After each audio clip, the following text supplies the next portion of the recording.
রিজিকের দরজা খোলার দোয়া আল্লামা মুফতি মুশতাকুর নবী হুজুরের চমৎকার একটি ওয়াজ। প্রত্যেকে ওয়াজটি দেখব এবং ভিডিওটি শেয়ার করে দেব। লাইক কমেন্টস করে আপনার মতামত লিখবেন এবং ভিডিওটি শেয়ার করে দিয়ে সাদকা জারিয়া হিসেবে রেখে দিতে পারেন। প্রত্যেকে ভিডিওটি শেয়ার করে দেবেন অবশ্যই।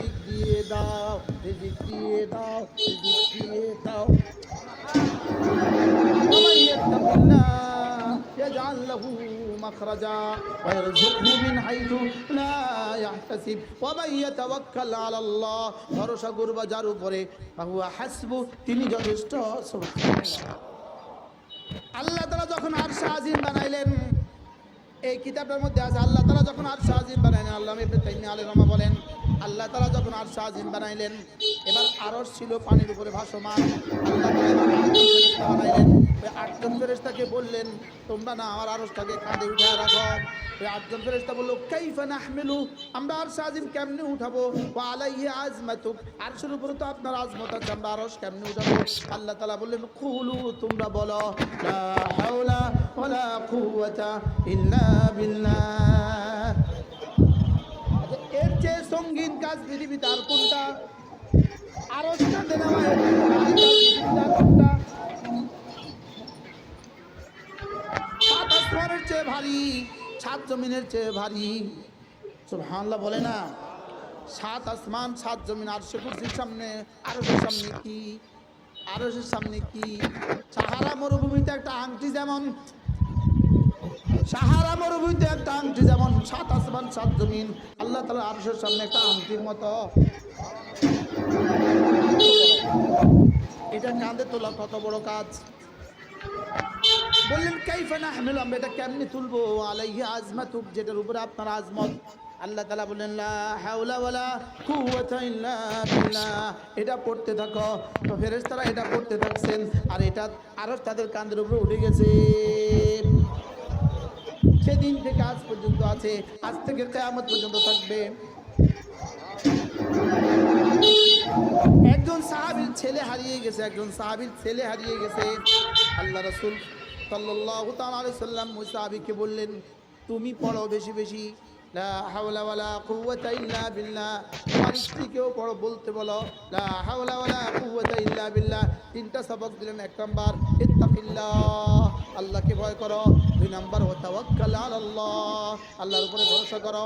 তিন নাম্বার বেশি বেশি বলো লা হাওলা ওয়ালা কুওয়াতা ইল্লা বিল্লাহ। এই তিনটা আমল তুমি বেশি বেশি করে করো। সাহাবী বললেন পেয়ে গেছি তো, সংবাদ তো পেয়ে গেছি, রাসূলের তাবিজ তো অব্যর্থ। রাসূল তাবিজ দিতেন কলেজায় ঢুকিয়ে, আমরা তাবিজ দেই গলায় ঝুলিয়ে। কি বলছি? আমরা তাবিজ দেই কোথায়? আবার বলেন রাসূল তাবিজ দিতেন কোথায়? আমরা তাবিজ দেই কোথায়? গলায় ঝুলিয়ে। ওই জায়গার কোনো কাজ নাই। তাবিজটা আমি দিতাম। আমি আজকে কমপক্ষে 5 ঘন্টা তাবিজ, আজকে ফজর থেকে শুরু করছি তাবিজ দেওয়া জোর পর্যন্ত। শুধু তাবিজ, শুধু তাবিজ, শুধু এক সবক।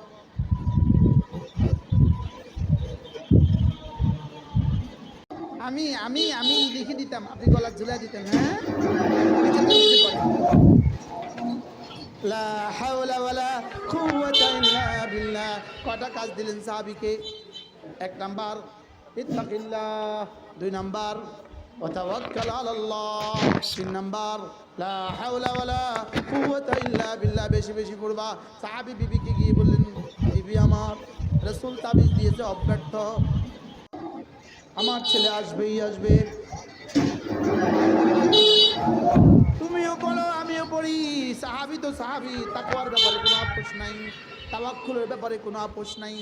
এবার 3 নাম্বার সবকটাই বাকি ছিল, এটা আমিও পড়ি তুমিও পড়ো। মেয়েটার বিয়ের জন্য নিজেও পড়েন 100 বার, স্ত্রীকেও পড়তে দেন 100 বার। ছেলেটার বিয়ের জন্য নিজেও পড়েন 100 বার, স্ত্রীকেও পড়তে দেন 100 বার। প্রতিদিন পড়েন 100 বার। ঘর ভেঙে গেছে পড়েন 100 বার, গরু মরে গেছে পড়েন 100 বার, ছেলেটা হারিয়ে গেছে পড়েন 100 বার। কি বলছি? কি পড়বো?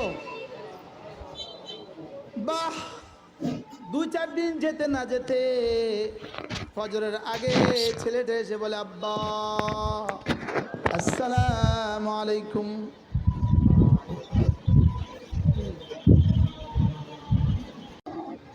40,000 ছাগল, 40,000 ছাগল, 4,000 উট নিয়ে আসতে সাথে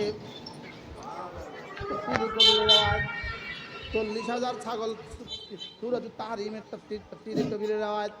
40,000 ছাগল নিয়ে আসতে, 4,000 উট নিয়ে আসতে সাথে। এবার আব্বা তো আব্বা, আব্বাও তো সাহাবী, আব্বা কিছু আর জিগায় না। আগে মাসালা জানতে হবে, এগুলো কি লেগে আনছস, এগুলো কি আগে সেটা বলো, এগুলো কি আগে কি সেটা বলো। সকালে রাসূলের কাছে গিয়ে আগে নালিশ দিব, এগুলো কেন আনছ, আর কোনো কথা নাই, যাও ঘুমাও। ফজরের পর রাসূলের দরবারে গিয়ে নামাজ শেষে বলি, ইয়া রাসূলুল্লাহ, ছেলেটা তো চলে আসছে, ছেলেটা আসা না আসা আমার কোনো বিষয় না, এই এতগুলো ছাগল আর এতগুলো গরু কেন আনছে জিগান। এবার রাসূল তাকে জিজ্ঞেস করলেন, বলো তো এগুলো কিভাবে আসলো।